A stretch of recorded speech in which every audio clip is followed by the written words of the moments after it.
Very good evening. सर्वे के दो lecture very good evening.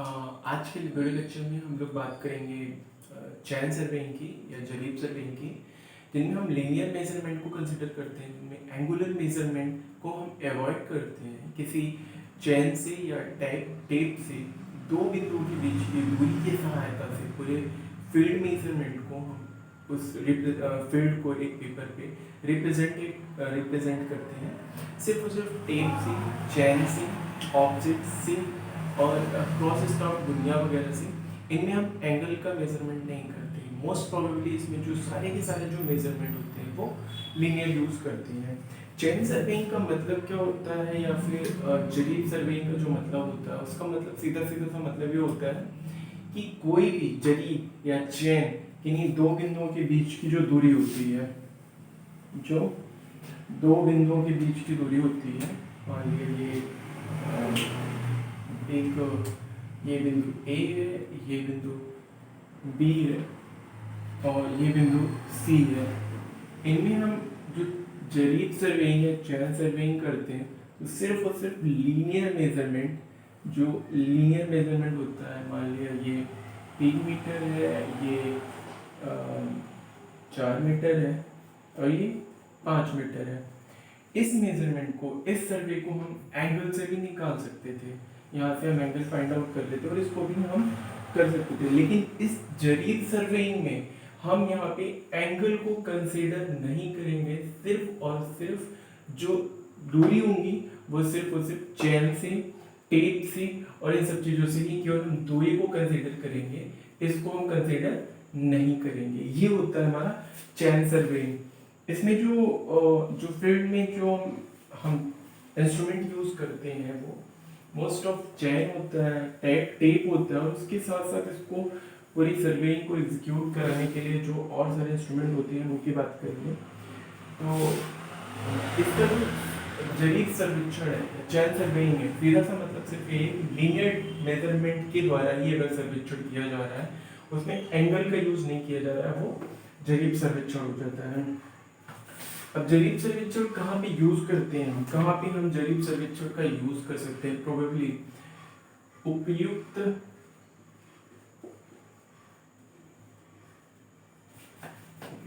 आधार हम कहाँ कहाँ पे जरीब सर्वेक्षण का यूज कर सकते हैं? अगर हमारा एरिया या क्षेत्र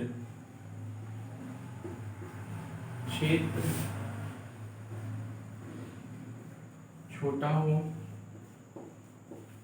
दूसरा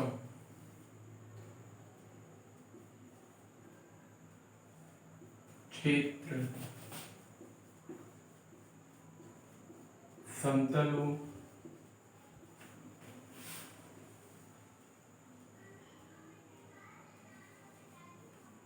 धन एवं समय कम, मैप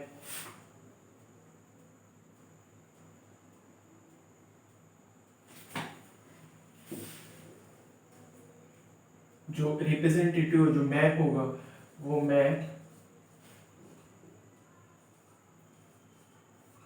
कम उपयोगी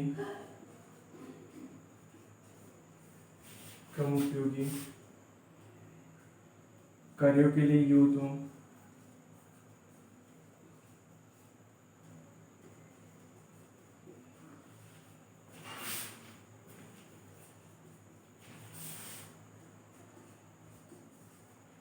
स्केल जिसकी हम बात करेंगे, स्केल बड़ा हो।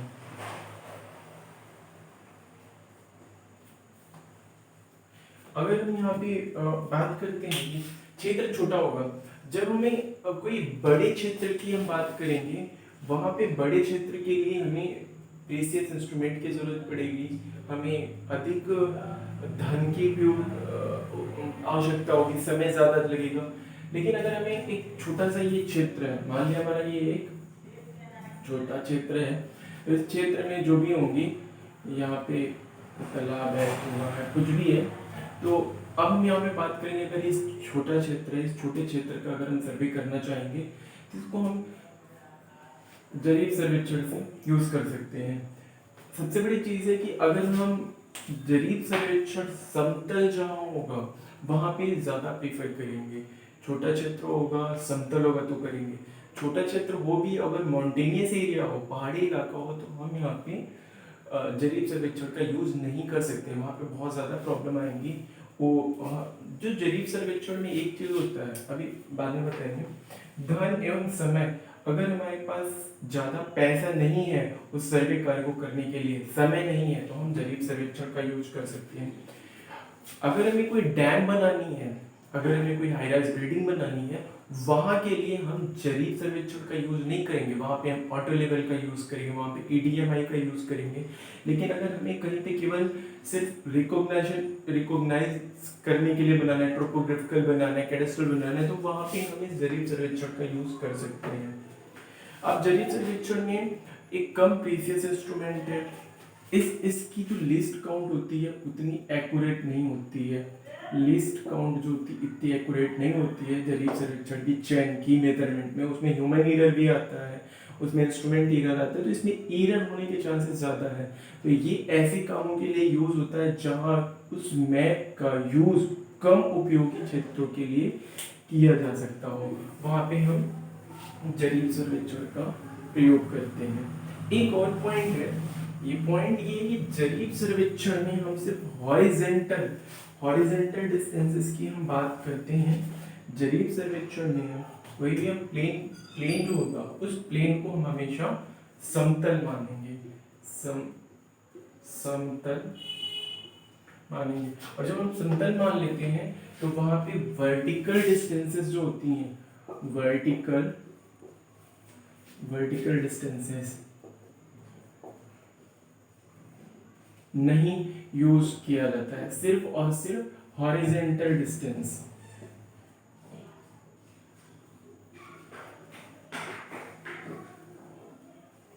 केवल हॉरिजेंटल डिस्टेंस को कंसीडर किया जाता है। हम यहाँ पे इस वर्टिकल डिस्टेंस का यूज नहीं करते, क्योंकि हमने मान लिया है कि हर एक पॉइंट लगभग अप्रोक्सीमेटली वो एक प्लेन में होता है, तो हम उसको समतल सर्वेक्षण से ही यूज करते हैं। हम यहाँ पे इसकी केवल हॉरिजेंटल डिस्टेंसेस की बात करते हैं, इसमें हम वर्टिकल डिस्टेंसेस की बात नहीं करते हैं।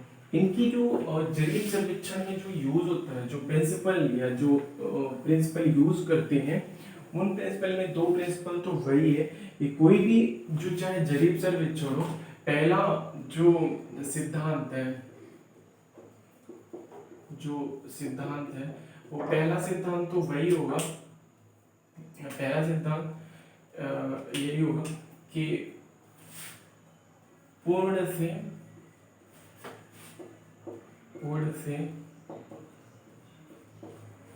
अंश की, और दूसरा सिद्धांत यही होगा नए बिंदु का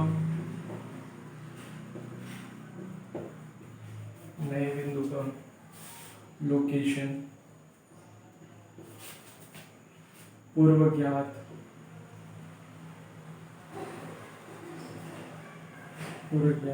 बिंदु से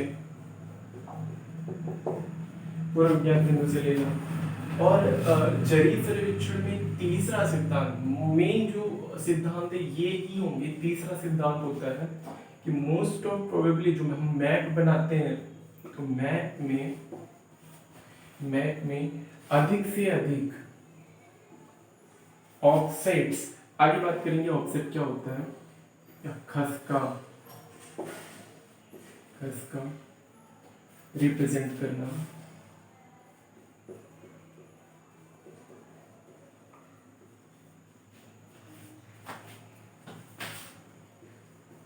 नक्शा बनाने के लिए यहाँ पे एंगल का यूज तो नहीं होता, लेकिन उस मैप में जो मैप बनता है, उस मैप में उत्तर दिशा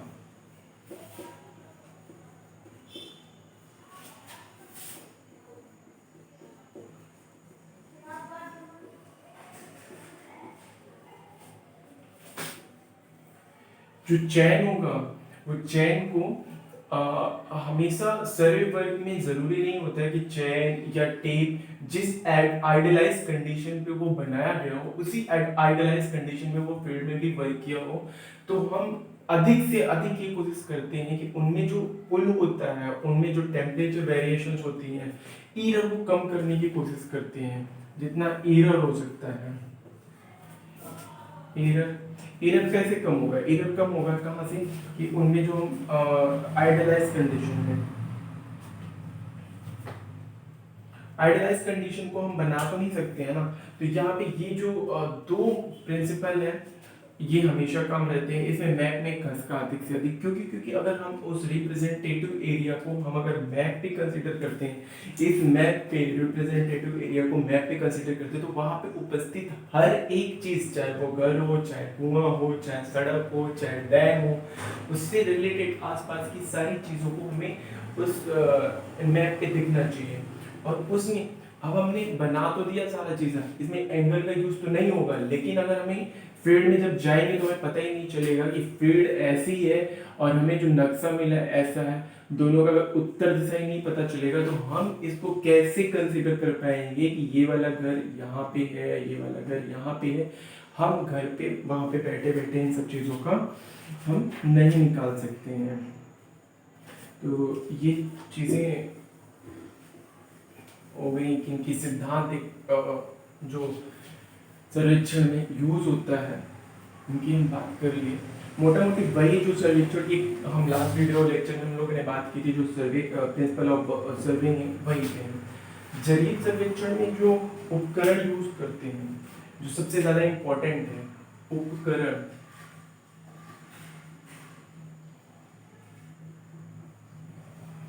जरीब सर्वेक्षण करने के लिए जो उपकरण यूज होते हैं, उन उपकरणों की एक लिस्ट होती है। उन उपकरणों के बारे में बात करें, बीटी बोर्ड में सबसे ज्यादा क्वेश्चन इस चैप्टर से, इसी क्वेश्चंस के जो टॉपिक इस टॉपिक से सबसे ज्यादा पूछा जाता है। इस टॉपिक में जो सबसे पहला उपकरण होता है जरीब सर्वेक्षण में, एक जरीब ही होता है, जरीब। दूसरा होता है टेप, तीसरा होता है रेंजिंग रॉड,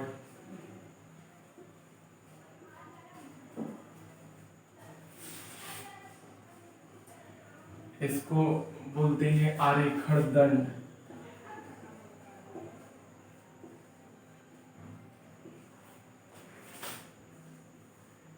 इसके अलावा होता है सुआ, इसको एरो बोलते हैं।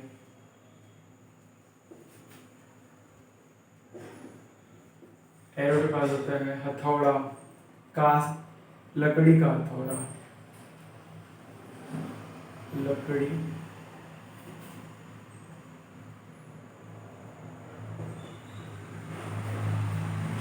कुटी,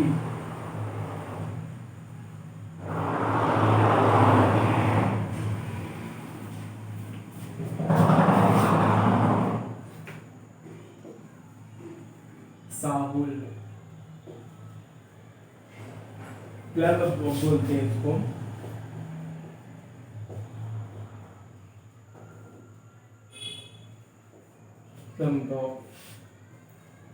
झंडिया, फ्लैग, फ्लैग्स, समकोण,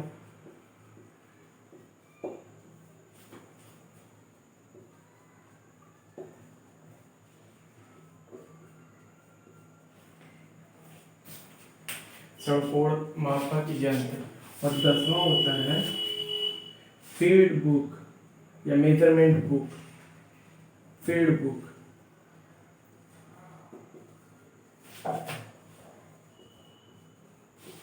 पंचीकरण,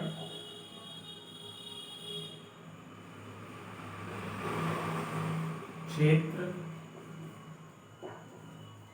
पंचिका। जरीब सर्वेक्षण, इस जरीब सर्वेक्षण में जो इंस्ट्रूमेंट यूज होते हैं वो इतने ही इंस्ट्रूमेंट, इसके अलावा भी बहुत सारे एसेसरीज होती हैं जो यूज होती हैं, लेकिन यहाँ पे जो इंस्ट्रूमेंट यूज होते हैं मोटा मोटी ये यही पे इंस्ट्रूमेंट है। सबसे पहले जरीब हो गया, जरीब, ये जरीब होता है, ये टेप है, रेंजिंग रॉड है, एक रेंजिंग ऑफसेट रॉड आता है, एक ऑफसेट रॉड आता है, इसमें हम ऑफसेट रॉड या ऑफसेट रॉड, खसका दंड बोलते हैं इसको, खसका खसका दंड और रेंजिंग रॉड लगभग एक ही बराबर होता है।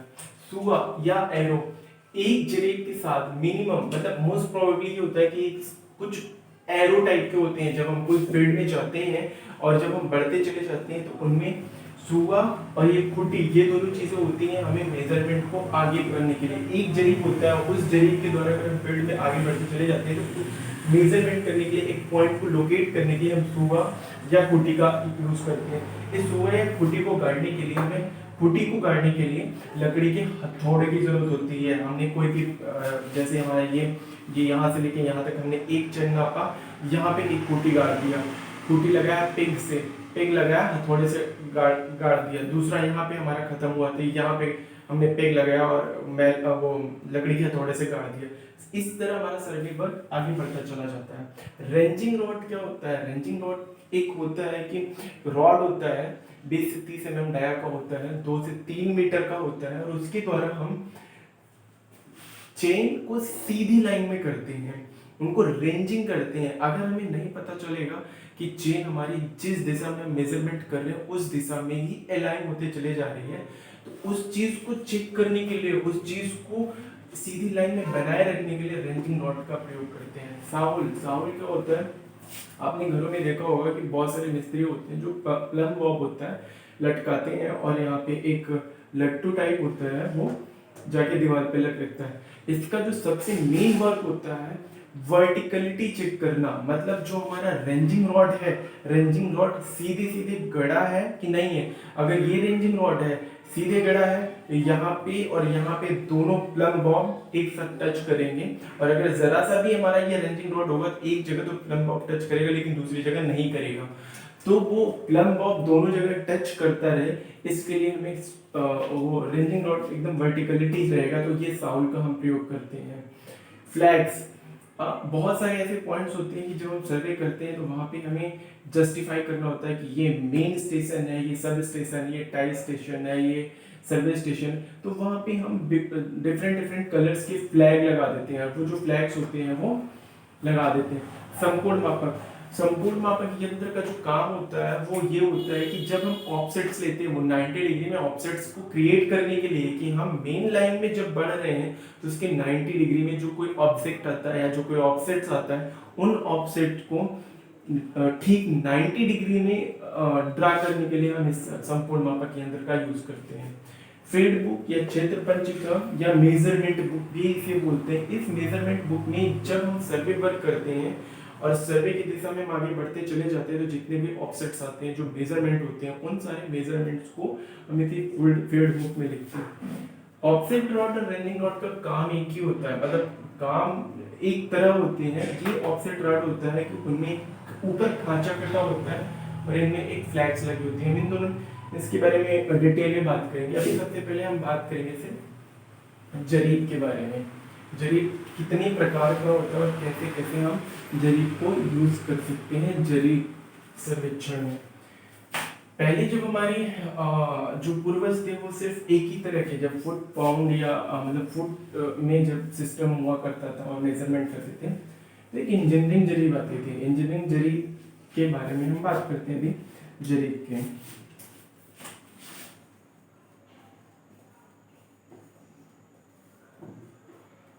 ये हो गया जरीब। जरीब एक्चुअली में होता क्या है, या चेन, ये जो चेन है ये होता क्या है, इस जरीब की चेन का काम क्या होता है। ये कुछ इस तरह से बना होता है, ये हैंडल होता है, यहाँ से ये लगा होता है, और फिर यहाँ से एक ऐसा बना होता है एक लिंक, यहाँ पे ये, फिर ये, फिर एक गोला, फिर एक लिंक, और फिर से एक ये, फिर यहाँ, फिर ये, फिर एक गोला, और फिर ये, और फिर उसके बाद तो इस हिसाब से हमने देखिए ये होता है हमारा चेन, ये हैंडल होता है चेन में, ये हो गया हमारा हैंडल, हैंडल। और ये होता है छल्ले होते हैं, ये छल्ले होते हैं जो इस चेन को फ्लेक्सिबिलिटी प्रोवाइड करते हैं। ये जो छल्ले होते हैं ये भी, इसका जो अगर हम ऊपर से देखेंगे तो ये भी एक छल्ला होता है, ये इस तरह से कुछ छल्ला बना होता है और ये इसको फ्लेक्सिबिलिटी प्रोवाइड करता है, इस चेन को फ्लेक्सिबिलिटी प्रोवाइड करता है। इसी तरह से ये आगे की तरफ बढ़ता चला जाता है। इस चेन में आगे टिक्की लगी होती है, ये जो टिक्की होती है कुछ इस तरह से होती है, कुछ यहाँ से एक ऐसे बनी होती है। हर 5 मिनट, मतलब वो डिपेंड करता है कि वो किस चेन में किस लोकेशन पे लगा होता है। बात करेंगे इस टिक्की का, लेकिन इस टिक्की का मतलब इतना होता है, ये 2 का हो गया, मान लिया ये 3, ये टैग्स होते हैं। ये टैग हमें एक सर्टेन डिस्टेंस प्रोवाइड करते हैं। यहाँ से ये 1 का मतलब होता है 1 है, ये 2 है, ये 3 है, इसका एक सर्टेन मीनिंग होता है। वो डिफरेंट डिफरेंट चेन में हम करते हैं। इंजीनियरिंग चेन में ये 10 फुट पे लगा होता है, 10 लिंक पे लगा होता है। ये 10 फुट पे एक टिक्की लगी होगी, तो यहाँ पे ये 10 फुट होगा, जहाँ पे 2 होगा वहाँ पे ये 20 फुट होगा, यहाँ पे जहाँ पे होगा ये 30 फुट होगा। इसी हिसाब से 4 फुट का होगा, ये होगा, ये 40 फुट का होगा। और जब बीच में आएगा तो वो एक गोला सा होगा, वो हो जाएगा आपका 50 फुट का होगा। उसके बाद फिर ये 40 50 60 70, इस हिसाब से वो हमेशा फिर डिक्रीजिंग ऑर्डर में लगा होता है। तो ये टैग्स होते हैं जो एक सर्टेन दूरी को रिप्रेजेंट करते हैं। फ्लेक्सिबिलिटी इन छल्लों से मिलती है। और एक बहुत जरूरी बात होती है, जो चेन से जब डिस्टेंस लेती हैं तो वो यहाँ हैंडल से डिस्टेंस मेजरमेंट करते हैं। इस हैंडल के यहाँ से मेजरमेंट नहीं लिया जाता है, जो चेन की एक स्टैंडर्ड डिस्टेंस होती है वो यहाँ से नापी जाती है, हैंडल के आउटर से आउटर तक में। ये तो एक चेन का या जरीब का एक ओवरव्यू हो गया। कितनी तरह की जरीब्स होती हैं उस बारे में हम लोग भी डिस्कस कर लेते हैं। यहाँ पे जो सबसे ज्यादा इम्पोर्टेंट होता है, सबसे पहले होता है इंजीनियरिंग इंजीनियरिंग इंजीनियरिंग जरीब, इंजीनियरिंग जरीब होता है। इसके बारे में हम लोग अगर बात करें, इस जरीब की जो लेंथ होती है, लंबाई होती है, वो होती है 100 फुट की,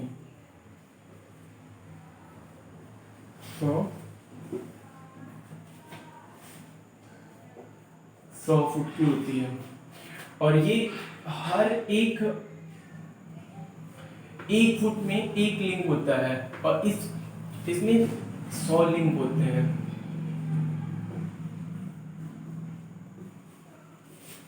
100 लिंक होती हैं। एक लिंक की, अभी मैंने यहाँ पे डायग्राम बनाया हुआ था, ये डायग्राम होता है, यहाँ से ये हो गया,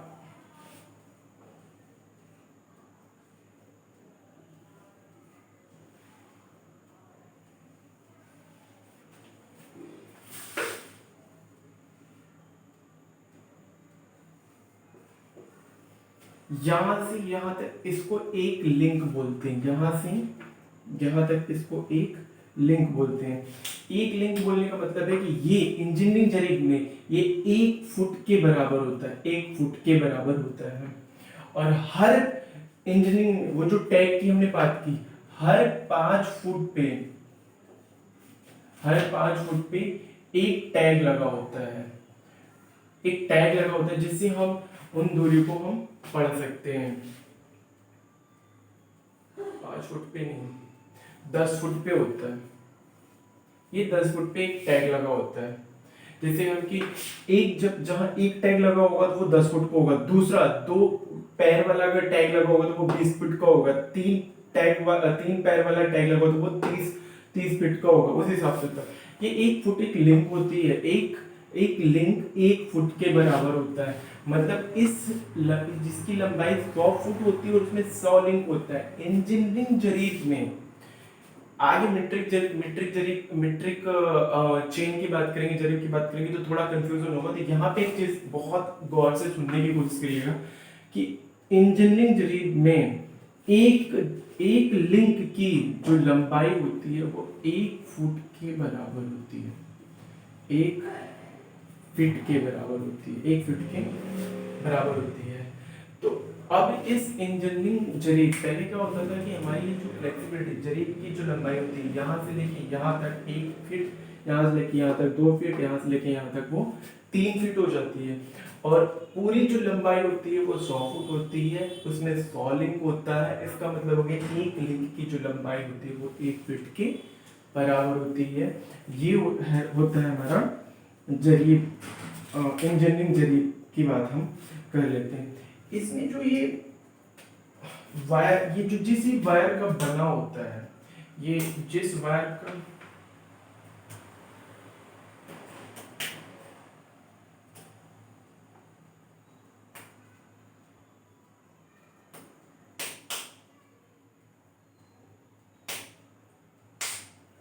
ये जिस वायर का बना होता है उसकी जो मोटाई होती है वो लगभग 4 mm की बनी होती है। और वो माइल्ड स्टील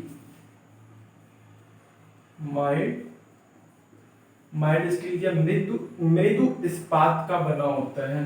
ये उतना इम्पोर्टेंट नहीं है, लेकिन जो सबसे ज्यादा इम्पोर्टेंट है वो लिंक है। और लिंक जो 100 लिंक होते हैं 100 फीट का होता है। और एक लिंक की जो लंबाई होती है वो हमारी 1 फीट के बराबर होती है। इसके अलावा हम यहाँ पे ही बात करेंगे कि जरीब कितने प्रकार का होता है, उसके बाद करेंगे। एक हो जाता है हमारा इंजीनियरिंग जरीब, दूसरा होता है गंटर जरीब, तीसरा होता है रेवेन्यू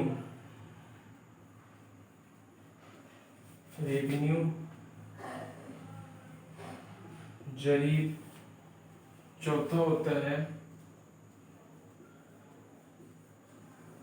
मीट्रिक जरीब।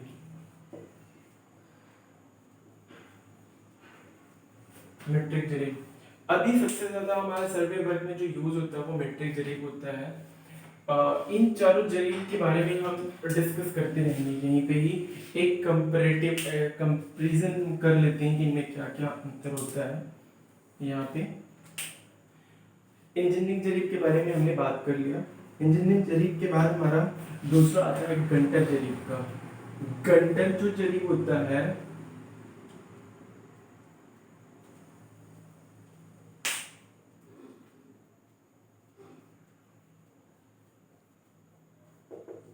गंटर जरीब की जो लंबाई होती है वो 66 फीट की होती है। जो लंबाई होती है वो 66 फीट की होती है। लेकिन इसमें जो लिंक होता है वो 100 लिंक ही होता है। इसमें भी इंजीनियरिंग जरीब में लंबाई कितनी थी? इंजीनियरिंग जरीब में लंबाई थी 100 फीट, लिंक था 100। तो एक लिंक की जो लंबाई थी वो थी 1 फुट इंजीनियरिंग जरीब में। लेकिन गंटर जरीब में एक लिंक की जो लंबाई हो जाएगी वो 0.66 फीट के बराबर हो जाएगी। ये गंटर जरीब। ये जो गंटर जरीब का यूज कहाँ करते हैं? इंजीनियरिंग जरीब का यूज करते हैं मोस्ट ऑफ। पहले यूज हुआ करता था हमारा नॉर्मल कोई लेआउट देना होता था या फिर कोई बड़ा कंस्ट्रक्शन वर्क यूज होता था, तो वहां पे हम इंजीनियरिंग जरीब का प्रयोग कर लेते थे। गंटर जरीब क्या है? एक गंटर साइंटिस्ट थे, गंटर साहब के नाम पे ये उनका नाम रखा गया है। ये गंटर जो जरीब होती है वो मोस्ट ऑफ यूज कहाँ पे किया जाता है? गंटर जरीब यूज होता है खेतों की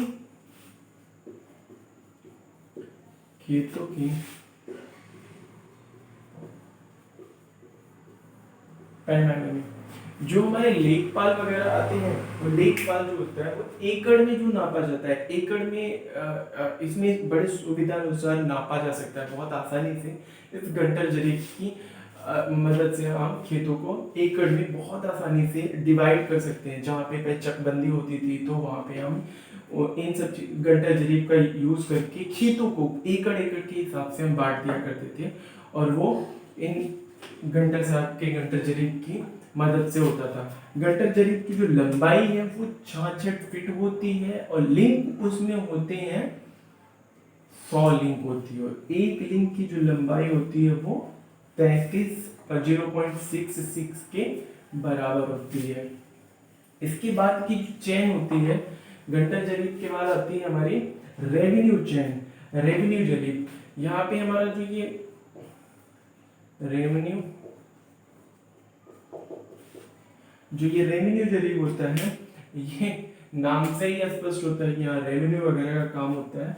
इसकी लंबाई जो होती है, इसकी लंबाई होती है 33 फीट, और इसमें लिंक होते हैं 16 लिंक होते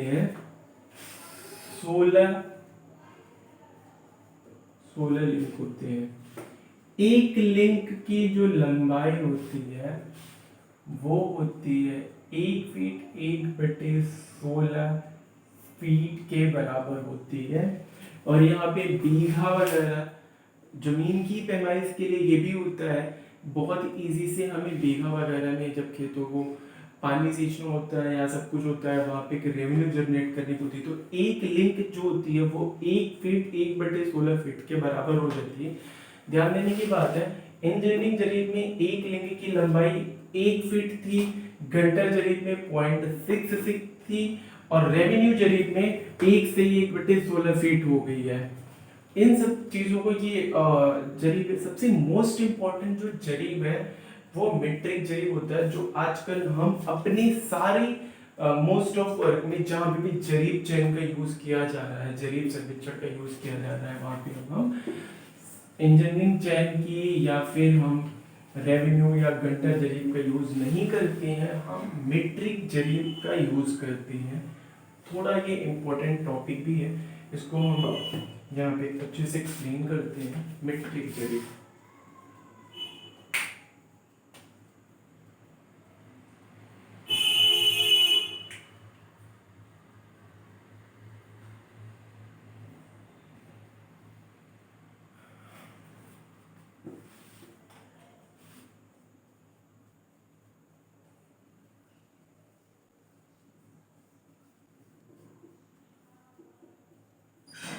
मीट्रिक जरीब की बात करते हैं।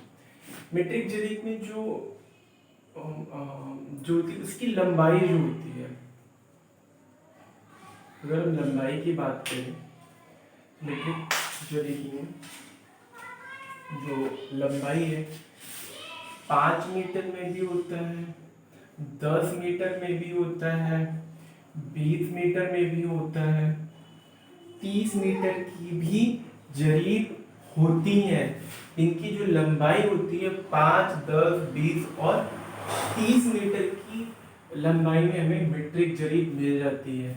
इनमें जो लिंक होती है, ये तो हो गया लंबाई, यहाँ पे हो गया लिंक। जो लिंक होती है, इसमें जो लिंक होती है वो 25 लिंक होती है, 25 लिंक होती हैं। इनमें 50 लिंक होती हैं, इनमें 100 लिंक होती हैं, और इसमें 150 लिंक होती हैं। इसका मतलब है कि ये वाली जो जरीब है, 20 मीटर वाली जो जरीब है, वो इंजीनियरिंग जरीब की ही तरह है, जिनमें 100 लिंक है।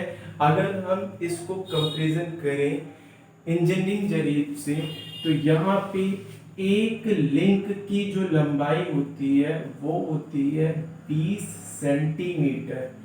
20 सेंटीमीटर के बराबर एक लिंक की लंबाई आ जाती है। इस जरीब में इतना डेप्थ में तो नहीं पूछा जाएगा कि लिंक की लंबाई कितनी है, for the sake of knowledge के लिए हमने इसको बता दिया, लेकिन ये चीजें तीनों जरीब, चारों जरीबों में सबसे ज्यादा डिफरेंस जो क्रिएट कर रहा है वो लिंक का ही है। बाकी सारी चीजें माइल्ड स्टील की बनी होती हैं, 4 से 5 mm माइल्ड स्टील की बनी होती हैं, और यहाँ पे सबसे आज जो है हमारा जो मेजरमेंट वगैरह हो गया वो मीट्रिक सिस्टम में हो गया है। तो सबसे ज़्यादा यूज होने वाली जो जरीब होती हैं जरीब सर्वेक्षण में वो मीट्रिक जरीब ही होता है। मीट्रिक जरीब 3-4 लंबाइयों पाए 5, 10, 20, 30 मीटर की लंबाई में पाया जाता है। 5 मीटर का 25 लिंक होता है। अब इसी हिसाब से इस चीज को समझे 10 है, इसका मतलब 2 गुना लिंक है, इसका 2 गुना लिंक है, और यहाँ पे 10 मीटर और है तो इन दोनों का जो है वो 150 लिंक है। इस हिसाब से हम देख लें 5 मीटर में 25 लिंक होगा तो उस हिसाब से इसमें लिंकों की संख्या हम याद कर सकते हैं। और सबसे ज्यादा इंपॉर्टेंट बात ये हो जाती है कि जो एक लिंक है वो एक लिंक यहाँ पे 20 सेंटीमीटर के बराबर होता है मीट्रिक जरीब में। एक और यहाँ पे बहुत ही पूछा जाने वाला सवाल होता है, एक छोटा सा ही इंफॉर्मेशन है। ईरर की बात करते हैं हम लोग यहाँ पे।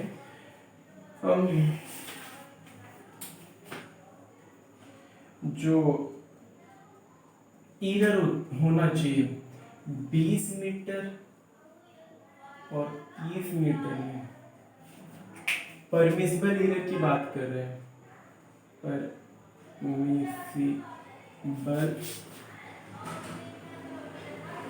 परमिसिबल ईरर का मतलब क्या हो गया कि हमने अगर मान लिया कोई दो बिंदुओं के बीच की दूरी 20 मीटर नाप रहे हैं तो अप्रोक्सीमेटली उसमें कितना कम या ज्यादा हो सकता है। वो कम या ज्यादा जो हो सकता है वो होता है 5 mm के बराबर। अगर किसी दो बिंदुओं के बीच की दूरी हम नाप रहे हैं तो वो उन दो बिंदुओं के बीच की जो दूरी होती है वो होती है हमारा 8 mm। ये परमिसिबल ईरर। अगर हम 20 मीटर की दूरी नाप रहे हैं 30 मीटर की दूरी नाप रहे हैं तो उन दो बिंदुओं के बीच की जो दूरी है उनमें ये जो 30 मीटर है वो प्लस माइनस 8 mm के ही बराबर, मतलब 8 mm से ज्यादा या कम उनमें दूरी परमिसिबल नहीं होगी, वरना एक्यूरेसी या प्रिसीजन पे बहुत ज्यादा हमारा उस सर्वे वर्क पे आएगा। एक इसी में एक और चीज है कि हर पर मीटर में प्लस माइनस 2 mm, ये तो हो गया हमारा 20 मीटर या 30 मीटर की हमने बात की है। लेकिन अगर हम पर मीटर की बात करें तो 2 mm से ज्यादा परमिसिबल एरर नहीं होना चाहिए। मतलब ये जो लिंक्स बने होते हैं, ये जो लिंक बने होते हैं, ये अगर 20 सेंटीमीटर है इसमें प्लस माइनस 2 mm से ज्यादा वेरिएशन नहीं होना चाहिए। एक लिंक में ज्यादा डीप हो गया for the sake of knowledge ये देख लीजिएगा। ये तो हमारा एक मोटा मोटा हो गया कि जो चैन होती है वो कितने प्रकार की होती है। चैन जो चैन होता है, सबसे पहले ये जो जरीब होती है वो जरीब कितने प्रकार की होती है। इंजीनियरिंग जरीब के बाद घंटर जरीब के बाद रेवेन्यू जरीब के बाद मीट्रिक जरीब। गंटर और रेवेन्यू जरीब खेतों की पैमाइशों के लिए ज्यादा यूज होता है। इंजीनियरिंग जरीब अब कम यूज होता है, वो फुट में होता है, इस वजह से उसका यूज कम होता है क्योंकि इंडिया में जो मोस्ट ऑफ जो मेजरमेंट होते हैं वो अब मीट्रिक जरीब में होते हैं। और जब मीट्रिक जरीब में होता है तो मीट्रिक जरीब का ही सबसे ज्यादा यूज किया जाता है। अब ये जो जरीब होती है वो बनी होती है लिंक से, और लिंक में वो जो छल्ले लगे होते हैं। कभी कभी क्या होता है कि जब हम काम करते रहते हैं तो वो छल्ले स्ट्रेच हो जाते हैं या फिर सिकुड़ जाते हैं, जिसके कारण जरीब की जो स्टैंडर्ड लेंथ होती है कम या ज्यादा हो जाती है। तो उन कम या ज्यादा जो जरीब की लंबाई हो जाती है उसके लिए हम उनकी लंबाई का समायोजन भी करते हैं। जरीब की जांच एवं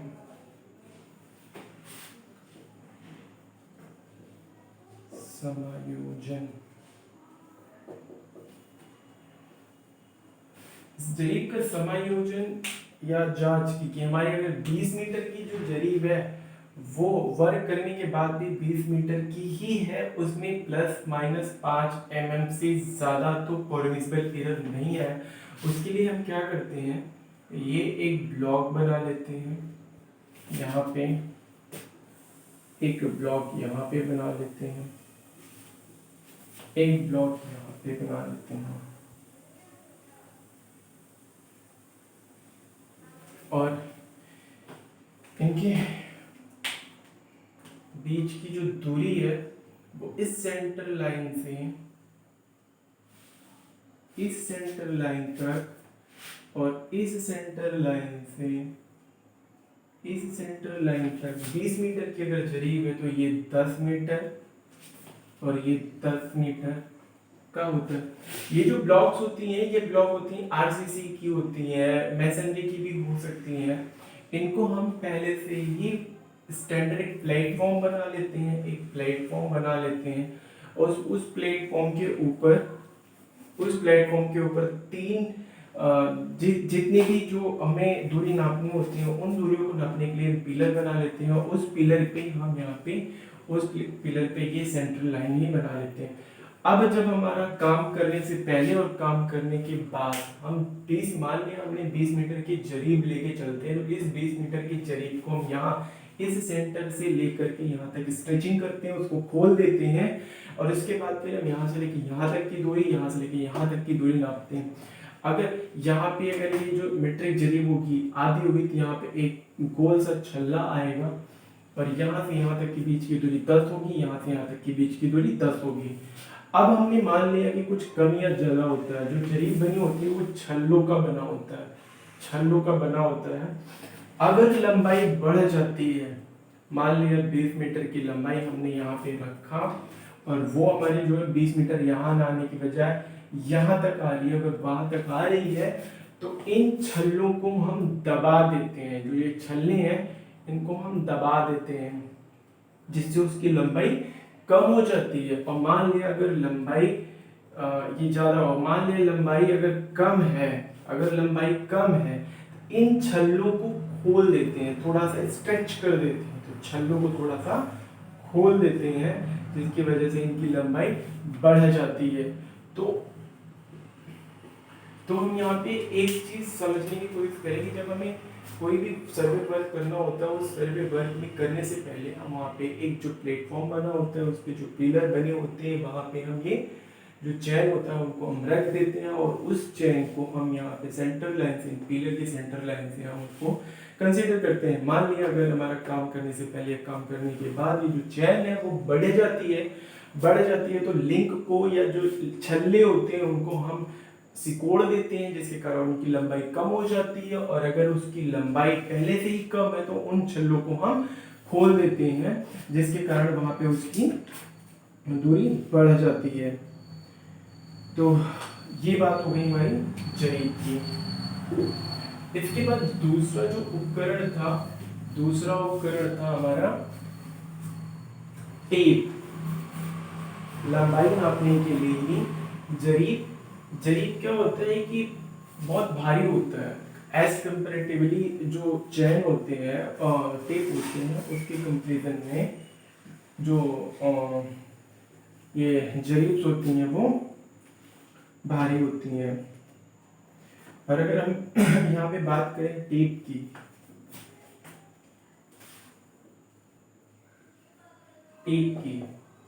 तो टेप भी होती है हमारी।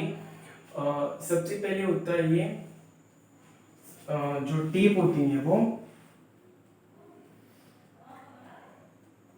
सूती फीता या सूती टेप। दूसरा होता है मेटेलिक टेप।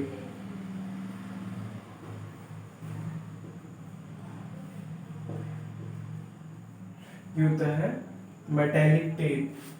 तीसरा होता है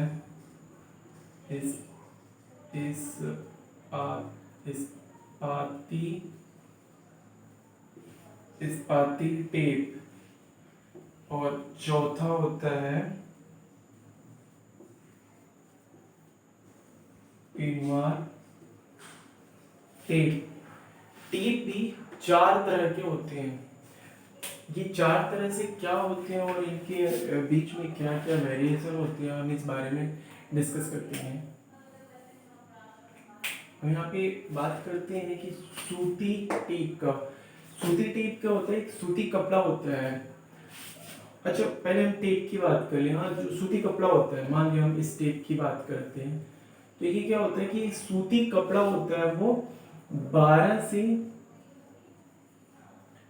16 mm चौड़ा होता है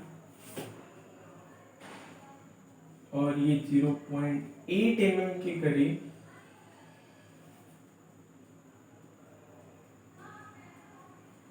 मोटा होता है। ये सूती, अच्छे सूती कपड़ा का बना होता है और इसको पानी से बचाने के लिए या फिर इन्वायरमेंट से बचाने के लिए वार्निश कर दिया जाता है। वार्निश कर दिया जाता है। वार्निश देने से क्या होता है कि हम इस सूती सूती टेप को हम जब फील्ड में लेके जाते हैं जहाँ पे इन्वायरमेंट थोड़ा क्लाइमेटिक ह्यूमिडिटी टाइप का हो, जहाँ पे पानी वगैरह हो, वहां पे लेके जाएंगे तो पानी के कारण ये फीता भीग जाएगा और उसके बाद उसमें सैगिंग आएगी और ये रर हो जाएंगे। उस पानी से बचाने के लिए, उसको वाटर प्रूफिंग करने के लिए अच्छी तरीके से उसको वार्निश कर दिया जाता है ताकि वो बना रहे। मेटेलिक टेप जो होता है, मेटेलिक टेप सूती टेप का ही एडवांस वर्जन होता है। इसमें क्या करते हैं सूती टेप में, ये हमारा मान लिया कि एक सूती टेप है, ये मान लिया हमारा ये सूती टेप है। सूती टेप हमारा है, सूती के कपड़े पे बना होता है। इस मेटेलिक टेप में क्या करते हैं, ये जो सूती टेप होती है, इन्हीं सूती टेपों में हम वायर डाल देते हैं, पतली पतली वायर डाल देते हैं जिसके कारण इसकी स्ट्रेंथ इससे ज्यादा होती है। इसको हम सूती कपड़े को वाले टेप को अगर हम खींचेंगे तो कपड़ा होने के कारण ये खिंच भी जाएगा, तो इसके कारण हमारा जो मेजरमेंट हो जाए वो एक्यूरेट नहीं आएगा। लेकिन अगर हम मेटेलिक टेप की बात करेंगे तो मेटेलिक टेप में ये जो है वो वायर होंगी और उन वायर की वजह से वो एक लिमिट से ज्यादा नहीं खींचेंगी और इस वायर के साथ साथ इस सूती टेप को इसमें बुन दिया जाता है जिसके कारण इसकी स्ट्रेंथ भी मजबूत हो जाती है और बाद में इसको हम वार्निश कर देते हैं। इसको भी हम ऊपर से सूती कपड़ा का भी यही बना होता है, इसके कारण इसमें भी वार्निश कर देते हैं ताकि ये पानी वजह से ये वाटर प्रूफ हो जाए और ये मेटालिक टेप जो है वो सूती टेप से ज़्यादा उसका एक एडवांस वर्जन होता है। माइल्ड स्टील इस्पाती टेप, इस्पाती टेप क्या होता है, इसमें सूती कपड़ा का यूज नहीं किया जाता है बल्कि इस्पाती ये माइल्ड स्टील का बना होता है, माइल्ड स्टील का बना होता है जिसकी जो चौड़ाई होती है वो लगभग 12 से 16 mm की ही करीब होती है। वो भी ऐसे ही होती है, मेटालिक टेप भी उसी तरह से होता है। लेकिन इनमें क्या होता है, ये सूती टेप वगैरह का कपड़े का यूज नहीं किया जाता, इसमें सूती वायर की तरह इसको नहीं बना, ये पूरा का पूरा एक मेटालिक टेप की तरह होता है, एक प्योर माइल्ड स्टील की धातु से बना हुआ होता है जिसके कारण इसकी स्ट्रेंथ इन दोनों के कंपैरिजन में काफी ज्यादा होती है, ये काफी ज्यादा एक्यूरेट मेजरमेंट देता है। और इसका जो टेम्परेचर पानी की वजह से हो सकता है ये गीला हो जाएगा, उसके बाद काफी एरर लगेगा, ये भी काफी एरर, लेकिन पानी में भी इस टेप का यूज किया जा सकता है और इसका यूज हम बरसात वगैरह में भी आराम से कर सकते हैं इन दोनों की अपेक्षा। इसको फोल्ड करने के लिए एक इस तरह से एक चौकोर टाइप का फ्रेम होता है और ऐसे ऐसे इसमें लिपटा होता है, तो ये होता है हमारा मेटालिक टेप। इसी कारण जो सबसे सबसे इम्पोर्टेंट टेप होता है वो होता है इन्वॉल्व टेप। इन्वॉल्व टेप में हम कॉपर,